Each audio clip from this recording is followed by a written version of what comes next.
I don't remember the first time I watched The Peanut Butter Solution. For years, I actually forgot that I watched it. It was innocuous enough to forget, but strange enough that it lay dormant in my subconscious. As the years passed, I was actually convinced that this movie never existed, that it was some awful dream I had as a kid. Like one of those nightmares that maybe made sense at the time, but as years go by, all you remember are fleeting images. A burned down house with something evil inside. A bald kid with a wig superglued on his head. Homeless ghosts. Hair that won't stop growing that was maybe made into paintbrushes.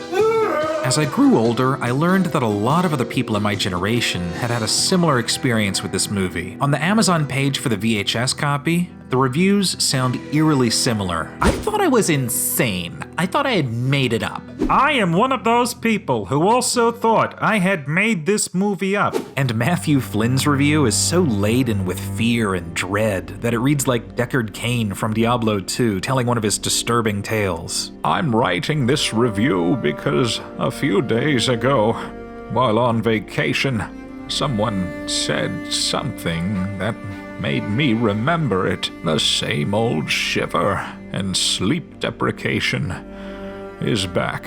I'm buying this movie hoping that if I face my fears, they will go away. But I don't know. These scars just may be permanent. They go on, and like these people, I rediscovered this movie as an adult and decided to check it out. I've never seen anything like it before or since, and although it's really not that great of a movie, there are so many good things about it that I think are worth pointing out. I just gotta find them all, blend them together, spread this shit all over my head, and see what happens. This movie has haunted me for years, and I'm finally gonna take a look under my bed and force myself to confront it. Here's why The Peanut Butter Solution wasn't that bad.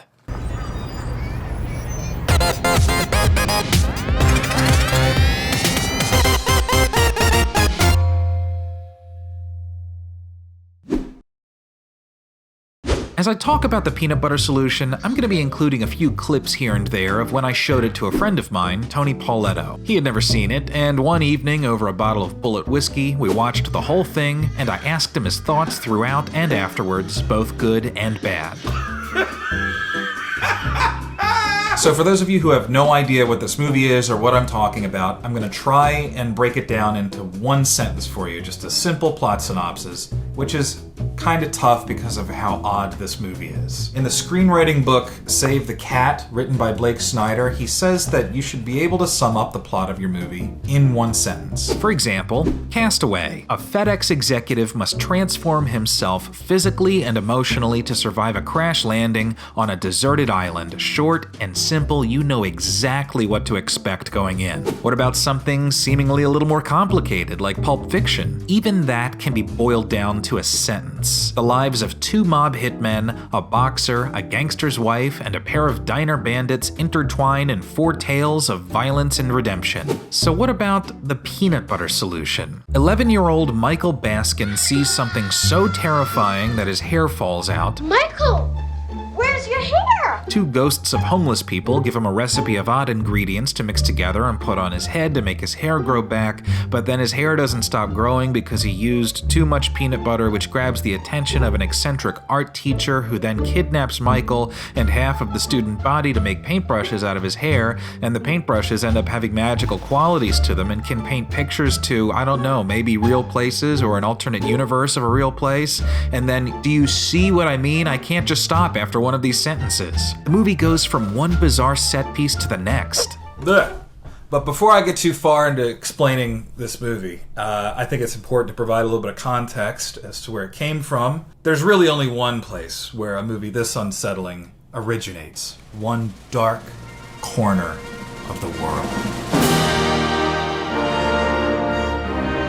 In the opening credits, the peanut butter solution is introduced as follows, although it's in French. Roch Demers presents Tales for All No. 2. The peanut butter solution was the second film in a series of Canadian children's films called Tales for All, under the production company La Fête, which was founded by Canadian film producer Roch Demers in the early 80s. In an interview for the Globe and Mail in 2015, Demers said that he started the Tales for All series after reading a newspaper article about the suicide rate for children under 18. He said, quote, "I was 50 years old, and that was such a shock for me that kids at that age would do that. So he wanted to create good family films." And there's another person heavily responsible for the creation of the peanut butter solution, and that's filmmaker Michael Rubo. He co-wrote and directed it, and the plot came from a bedtime story that he had told his son. Kinda makes sense. Prior to directing this film, he had also done several well-received documentaries, like Sad Song of Yellow Skin, about the effects of the Vietnam War on children in Saigon. He also did Waiting for Fidel, in which he documents his attempts to try and interview Fidel Castro. He was actually kind of a pioneer with this documentary. He inserted himself into the film and became part of the story, much like Michael Moore has done with his documentaries. What we're trying to do is make a film that is profitable in the sense of relationships between two countries, and that to me is far more important.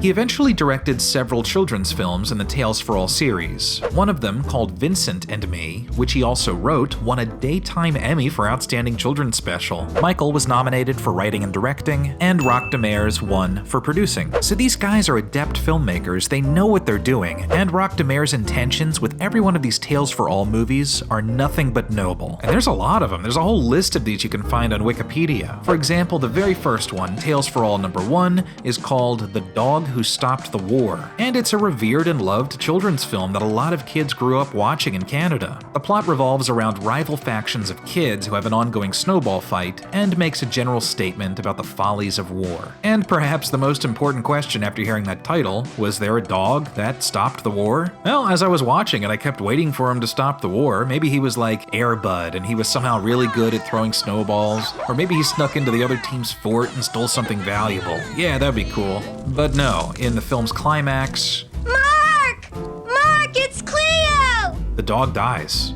Yeah, he sneaks into this little snow tunnel, and then that just collapses, and then he suffocates, and then all the kids dig him up, and it's kind of disturbing because they kind of lift his little dead frozen dog head up and kind of look at him, and then they all, with very heavy hearts, put him in a hole and bury him with some dry rice. Now, I'm bringing this moment up because it's a particularly heavy sequence for a kid's movie, which is a common thread in some of these Tales for All films. They're all technically children's movies, but every once in a while, there's something objectively unsettling or creepy in one of them. For example, in Bye Bye Red Riding Hood has a nightmare that the wolf is eating a dead lamb.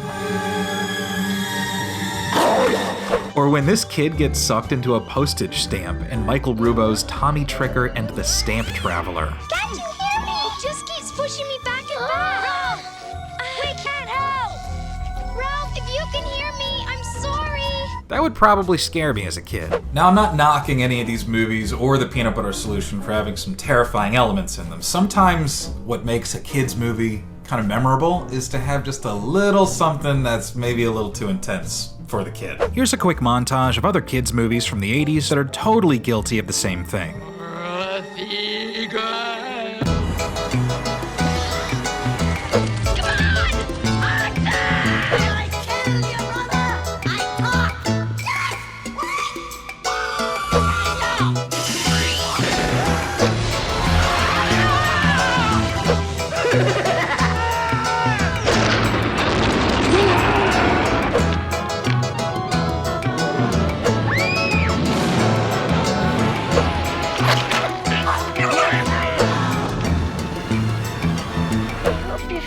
Better now.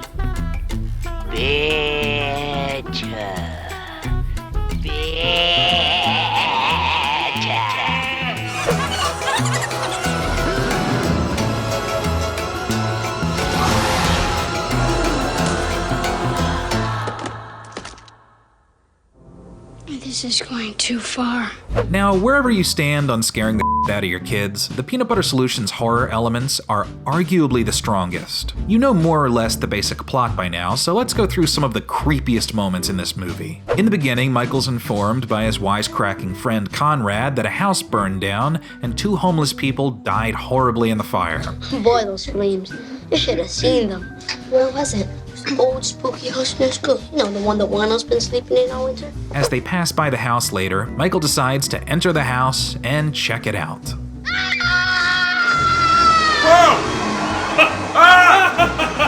That part scared the out of me when I was a kid. Okay. Michael's hair subsequently falls out after being diagnosed by his doctor with a condition known as harem scarum. The proper medical term is harem scarum. Harem, what? He's then visited by the ghosts of the homeless people that died in the fire. They come to his house at night, ransack the cabinets for food, and because Michael was nice to one of them and gave him some money when he was alive, they decide to give him a recipe to make his hair grow back. Here's old Charlie's recipe.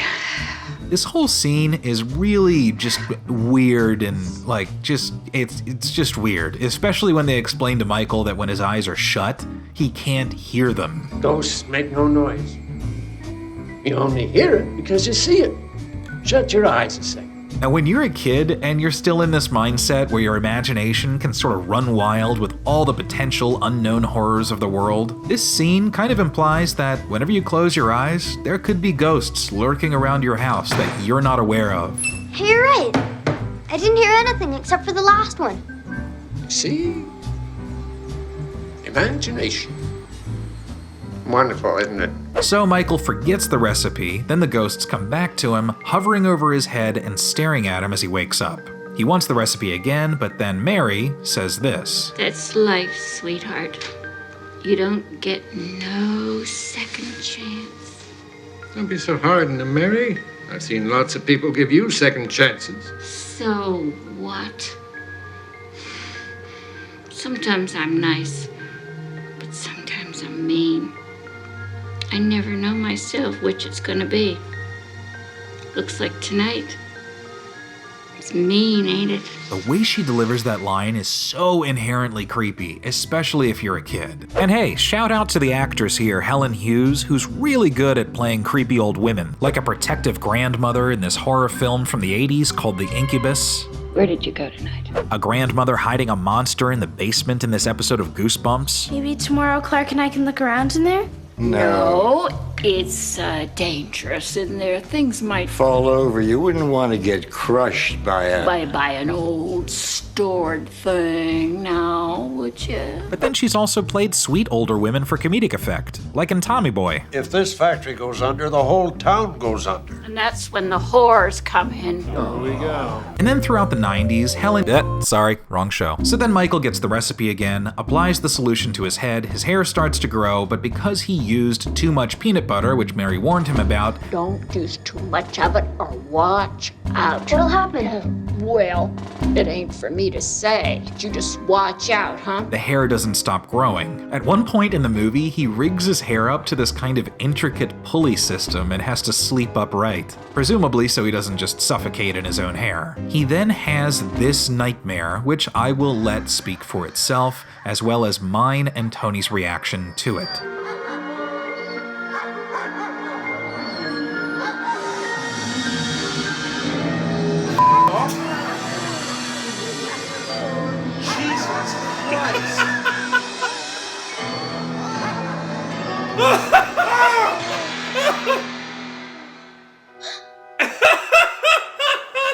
Did David Lynch guest direct the portions of this movie? Fast forward, we're going to go down a bit of a rabbit hole here. An eccentric art teacher in the school, the Senor, who has been systematically kidnapping students, abducts Michael and has all the other students work in a sweatshop fashion to cut his hair and make paintbrushes. Things continue to get weird. The disturbing set decoration. Where are we? Nope. We're in the spider's web. The Senor apparently drugging the kids and hypnotizing them. How do you get you all? Through lies, through hypnosis, through ice creams that put you asleep. Shh, he's listening.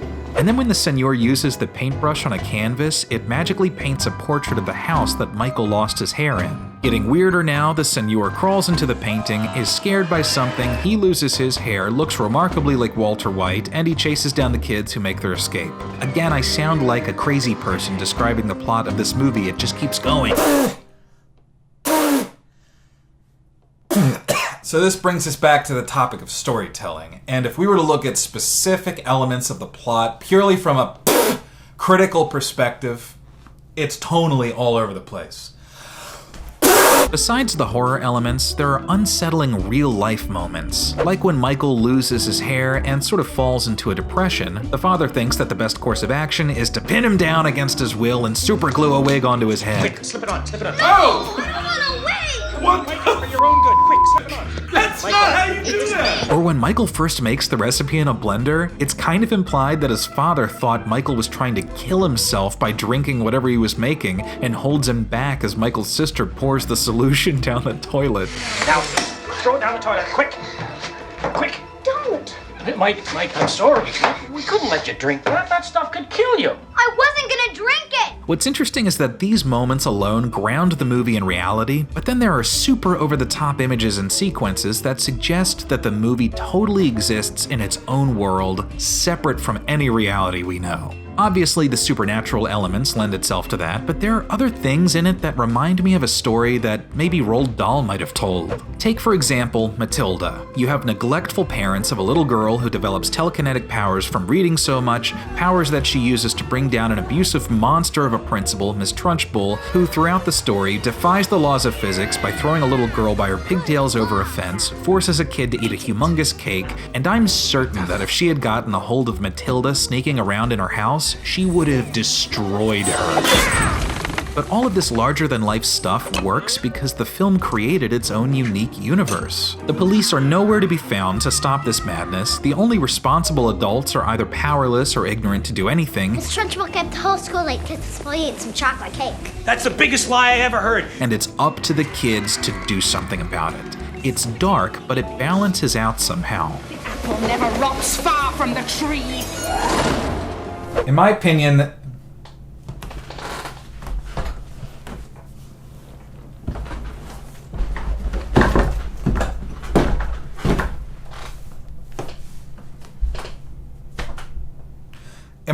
this movie has trace elements of something you might find in a Roald Dahl story, and it might have been kind of revered in the same way had it been reworked a little bit. To this, I submit the novelization of the peanut butter solution. Straight from Canada, I thought it might be interesting to take a look at how this was adapted as a children's book. Unfortunately, it's in French. Didn't really think about that when I ordered it, and any attempt to use Google Translate on it proves disastrous. But we can at least look at the pictures, and when imagery from the film is translated into hand-drawn pictures in the book, they suggest a more innocent, whimsical tone, similar to illustrations in Roald Dahl books, or even the Wayside School books by Louis Satcher, or The Phantom Tollbooth. There are other scenes in the movie that lend themselves to a more whimsical tone of a children's story. For example, Michael's teacher is completely ignorant to the fact that Michael's hair is visibly growing in the middle of class. It was short this morning, sir. Nonsense. What kind of a dodo do you take me for? And that's kind of a classic trope in children's movies and stories, the adults having no knowledge of anything supernatural that's going on. And this scene where Michael's diagnosed by his doctor is also tonally in line with a fun kids movie, from the doctor's over-the-top German accent to literal sound effects that accompany his explanation of Michael's condition. Whimsical. The same as your hairs. 1 minute, there they are. Next minute, all gone.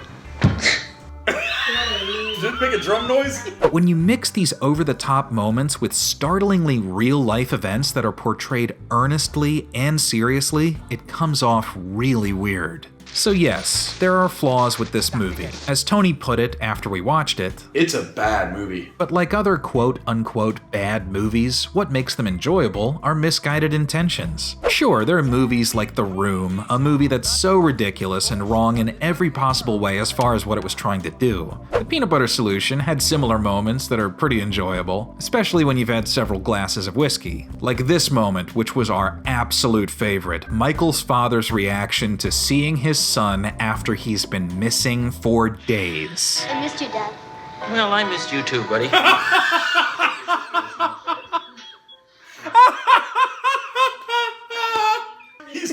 drunk for 4 months. He doesn't know what's going on.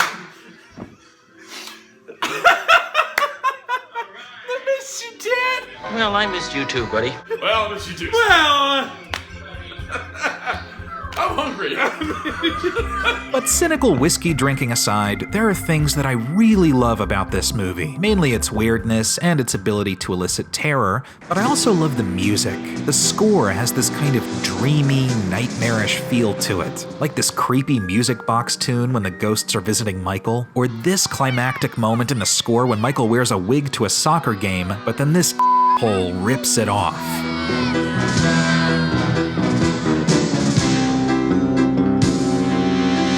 Music makes you take this moment so seriously, and it works because of how humiliating it is. It's all in slow motion, and every kid is pointing and laughing at his face. Like, this was one of those scenes that I remembered vividly as a kid. And on the topic of music, let's talk about Celine Dion. Why? Because the Peanut Butter Solution featured Celine's first 2 English language songs that she wrote and sang at around the age of 16 or 17. One of them, Listen to the Magic Man, is used as the main theme for the movie. There's an instrumental version that's used during the title sequence, but the actual song plays during this scene when Michael's sister, in search of Michael, follows the Señor's truck. There's even a music video for this song in which Celine Dion's kind of grooving against a green screen so that she can be inserted into the paintings that the Señor painted. I genuinely like this song. It has a nostalgic feel to it. I think maybe it just reminds me of the Goonies Are Good Enough song that Cyndi Lauper wrote for the Goonies. There's one more thing I want to talk about, and it has to do with why this movie exists and where it came from. We've already covered Roch Demers and his production company La Fête and his drive to create children's entertainment. But let's talk about the director, Michael Rubo. Despite being one of 4 credited writers on the film, there are elements of the story that are heavily associated with who he is. We already know that he came up with the original story. It was a bedtime story he told his son, Nicholas. But one element that pops up time and time again in the movie is anything having to do with painting. Michael Rubo, in real life, is an avid painter. Just look at his Emmy Award-winning film Vincent and Me, in which a young girl meets Vincent van Gogh. Besides the obvious parallels, Michael apparently painted over 40 Van Gogh replicas over the course of 8 months so that they could be used as props in the film. And he's currently selling a book with a collection of his art. Knowing all this, the father in the Peanut Butter Solution seems like an obvious extension of Michael Rubo. It's difficult to determine how much of Michael is in this character, but we can probably assume, like any character extension of a real person, that it may have been therapeutic to insert certain personal frustrations, like having trouble selling a painting. What's amusing? It's but empty. Some other interesting tidbits. According to Michael Rubo's summary of the film on his official website, the Señor character was based on his grandfather, Antonio Datillo Rubo, who was apparently an intimidating force in Michael's life. You dare to imagine in my class? And there's even a little bit of a hint here that this whole movie may be deeply rooted in Michael Rubo's childhood anxiety about puberty. Quote, at the time of Michael's anointing with peanut butter, before the hair gets out of control and reveals its dangerous side, Connie puts a dab of the stuff downstairs. Let me try it. Why? You don't need it. You got lots of hair. Sure, but what? Well, I'll put some down there. Are you crazy? No, get out of here and let a guy do what he's got to do. Now, this did happen in the movie. I never really touched on it, but it's actually pretty funny. Connie puts a little bit on his crotch, it starts growing out of his pants. You can even see it flopping around as he walks across the street. At one point, he just wakes up in the middle of the night, sees it visibly growing, and yells, "Stop!" And that's the end of this story arc. Why did that work, and why didn't Connie tell Michael to try and tell his hair to stop? Whatever, who cares? Knowing all this, we begin to see how Michael Rubo came up with this story. It's like he made his own peanut butter mixture with a series of odd ingredients from his life. Put in half a cup of painting, 2 tablespoons of dream logic, a few ounces of nightmare fuel, a pinch of personal frustration about art, and maybe just a dash of some deeply buried subconscious fear of growing pubic hair. Voila! You have a movie that works works, but maybe not the way it was originally intended to work, because of too much of one or more ingredients. Don't use too much of it or watch out. So yeah, there are certain things about this movie, in my opinion, that don't work, and it's because of misguided intentions. But sometimes a movie's misguided intentions can kind of make it go in the opposite direction. Like, instead of failing and becoming so bad it's good, it could fail at something but then produce something else that's unironically great. In this case, and I'm making a presumption here, but the confusing narrative and the mismatched tone of the peanut butter solution are precisely why the movie feels like a nightmare. Like some horrible dream that countless viewers claim they forgot about, but upon seeing that VHS tape for sale on Amazon, a rush of suppressed memories came flooding back. Sure, these things make the movie objectively kind of confusing, but don't dreams have the same hodgepodge structure? That's all they are. I mean, just collections of odd images and memories jumbled together in a disjointed narrative. In my opinion, those elements are exactly what caused this phenomenon of multiple people claiming that they thought this movie was just a bad dream they had as a kid. A bad dream that doesn't quite make sense as you try to remember it. There's a quote from Paul Carew, editor of the website canexploitation.com. In a review of the film, he says that the peanut butter solution was a critical and commercial success to such a degree that Roch Demir's production company, Lafette, became known as Disney of the North. You know, it's hard to even use the term "it wasn't that bad" when talking about the peanut butter solution, because I'm not even sure that it was considered bad when it came out. I can't find any official reviews of the movie when it came out around that time period. Any actual reviews of the film I could find are like Paul Carew's review, where people have, in recent years, revisited the film out of nostalgia and curiosity. And more often than not, they come out the other end having truly enjoyed it. It's definitely generated what you would call a cult following, having been recently re-released on Blu-ray, straight from Canada, with French being the primary language on the cover. To this day, I genuinely love this movie for having the courage to be so weird. In that same 2015 article from Globe and Mail, the writer Alexandra Malotko had this to say, quote, "It is a very weird movie. But that weirdness, as Carew says, is why you remember it. We forget the things that make too much sense. Things that make too much sense are usually wrong." I'm not entirely sure what that means. Then again, I'm not entirely sure of anything about this movie. I just know that I love it. And when I watch it, I'm glad it exists. I'm glad that a bunch of people came together and believed in this enough to make it, and the end result was something enjoyable and wholly unique on multiple levels. The best place for the peanut butter solution is that dark corner of your subconscious, where you might forget about it, but like a monster under your bed, it'll always be there, lying in wait until you dare look under your bed again. And if one movie can take on these qualities and have that much of an impact on the viewer, I ask you, how can it possibly be bad?